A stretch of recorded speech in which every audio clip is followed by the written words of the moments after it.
ఈ వీడియోలో మనం భగవద్గీత అధ్యాయము 6 శ్లోకము 33ను పరిశీలిద్దాం. ఈ అధ్యాయం పేరు ధ్యానయోగం. ఇంతకు ముందు శ్లోకాలలో శ్రీకృష్ణుడు సమదృష్టితో ఉండే యోగి యొక్క గొప్పతనాన్ని వివరించాడు.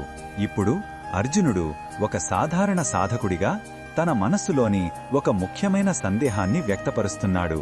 మొదటగా ఈ పవిత్ర శ్లోకాన్ని భక్తితో విందాం. అర్జున ఉవాచ యోయం యోగస్త్వయా ప్రోక్తః సామ్యేన మధుసూదన ఏతస్యాహం న పశ్యామి చంచలత్వాత్ స్థితిం స్థిరాం. ఈ శ్లోకం అర్థమేమిటంటే అర్జునుడు ఇలా అంటున్నాడు, ఓ మధుసూదన, అందరినీ సమదృష్టితో చూసే ఈ యోగాన్ని నీవు బోధించావు కదా, కాని మనస్సు యొక్క చంచలమైన స్వభావం వల్ల ఈ యోగ స్థితి నిలకడగా ఉంటుందని నేను చూడలేకపోతున్నాను.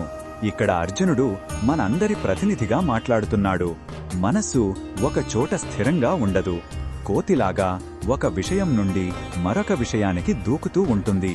అలాంటి చంచలమైన మనస్సుతో సుఖదుఖాలను, లాభనష్టాలను సమానంగా చూడటం ఎలా సాధ్యమని అతను అడుగుతున్నాడు.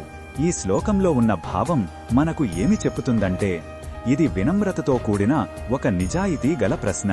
అర్జునుడు తన బలహీనతను ఒప్పుకోవడానికి సంకోచించడం లేదు. గొప్ప ఆధ్యాత్మిక లక్ష్యాలను విన్నప్పుడు మన సొంత పరిమితులు గుర్తొచ్చి మనకు కలిగే సందేహమే ఇది. గురు శిష్యుల మధ్య ఇంతటి స్వేచ్ఛ ఉండాలని ఈ శ్లోకం మనకు నేర్పుతుంది.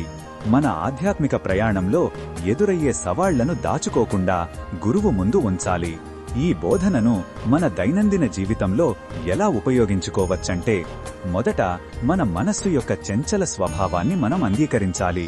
పనిలో ఒత్తిడి, కుటుంబ సమస్యలు లేదా చిన్న విషయాలకే మన మనస్సు ప్రశాంతతను కోల్పోతుంది. దీనిని గమనించడమే మొదటి అడుగు.